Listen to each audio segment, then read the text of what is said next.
At the particular time, fervor for progressive politics was catching on like wildfire. Many political activists from monarchical Nepal were in exile in India, fearing political upheaval and especially the formation of a new republic. The then Prime Minister Mohan Rana had essentially banned the formation of political parties and criminalized political activity.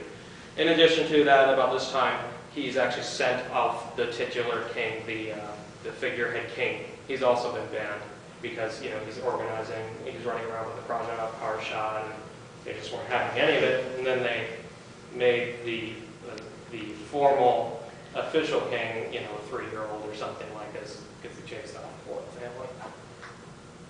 family. Political parties were essentially banned by the Rana dynasty at the time, and during this time we have the formation of two major players. The first of these is the Nepali Congress, which formed in 1947, and later on we have the Communist Party of Nepal forms in exile in Calcutta under the leadership of General Secretary Pushpalala Srivastava. 2 years later, we have a major incident of revolt that ended up overthrowing the Rana dynasty. So I'll just quickly go over that.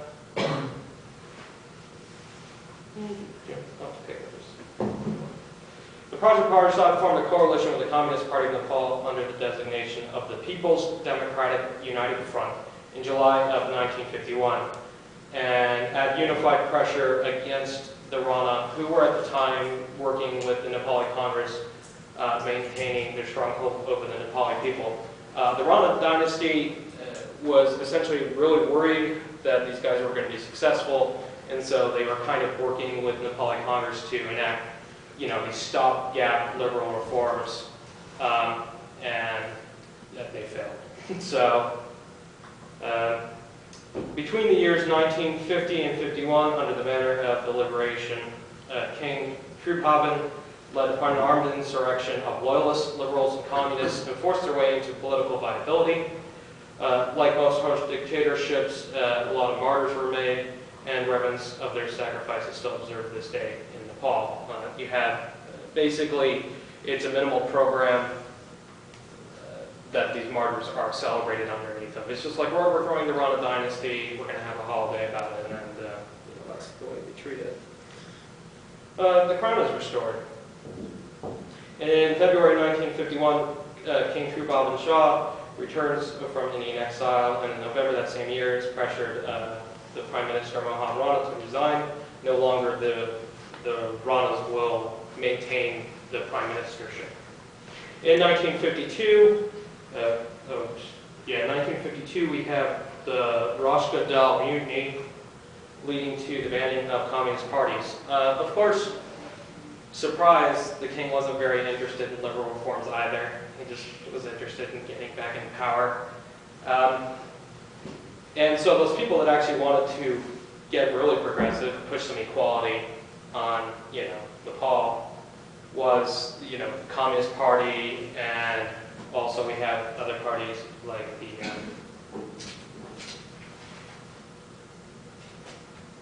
the Project Parasad. Basically, they were cast out of Eden, and yes, it was there to fill in the gaps of the government as organized underneath the king, none other than the Nepali Congress, who we will continue to see very supportive of whoever is in power, just as long as they get a piece of the pie as well. So what happened is the communists became outcast. They basically started organizing in the countryside and started to engage in these sort of liberation things where they try to make autonomous regions, and then they sent in the military and killed them all, and that's just that history. Once again, we'll see that repeated several times. After sacking the Rana powers over the ministership, the government they were governmentally unstable. There was a period of constitutions in which they tried to make 2 or 3 constitutions, and then apparently there was infighting between appointed parliamentary parties and between the king Trubhavan and his prince and his son Mahendra. I think the next one is his death. Yeah, Mahendra, the son of Trubhavan, ascends the throne in 1955 because Trubhavan is really old, and he just dies of natural causes pretty much that's the going story in Switzerland. Now, it's worth pointing out, too, that when you look at the history, the Nepali people actually really do like King Tribhuvan and Mahendra, and then later on Dipendra. These are a royal line, and they did enact some liberal reforms. But, I mean, in a certain sense, the way that maybe the British are enamored with their royalty and like to see lots of good in them, you know, this is the way that Nepal treats their king. So, like, whenever the king's like behind the king, you know, everybody's like pretty cool with this. Which is worth pointing out. It's a people's history. They're very excited about it. They're always constantly trying to roll back, whatever it is. I'll tell you about that in a moment.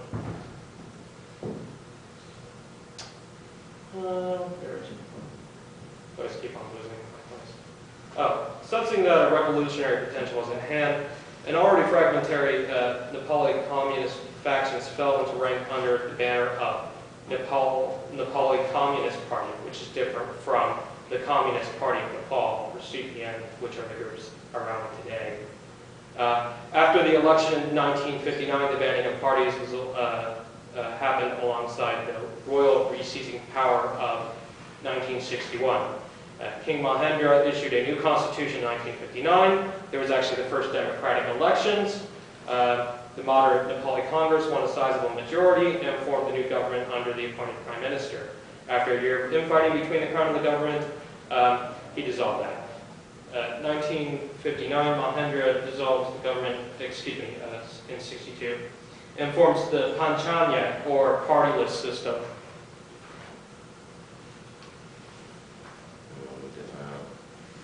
Get behind here on that. Okay, so I should explain a little bit about the Panchayat system. The Panchayat system is a throwback to the Hindu caste system, where local councils were organized around towns where both aristocracy and religious castes make decisions for the town. The difference would be in Mahendra's Panchayat system is much of this privilege is of course maintained, but Panchayat translates to partyless, which actually means there's one party, it's the king's party, and if you're not with the king, he'll just have you arrested because then you're in faction with the program and we can't have parties. So yeah, automatically if you're not with the king, you're against the king and they have a place for you.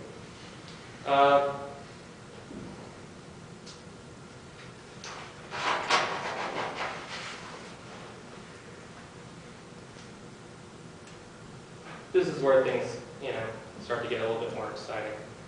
Communist Party largely dispersed in the countryside in an effort to activate and radicalize the marginalized masses who were disenfranchised by the Panchayats.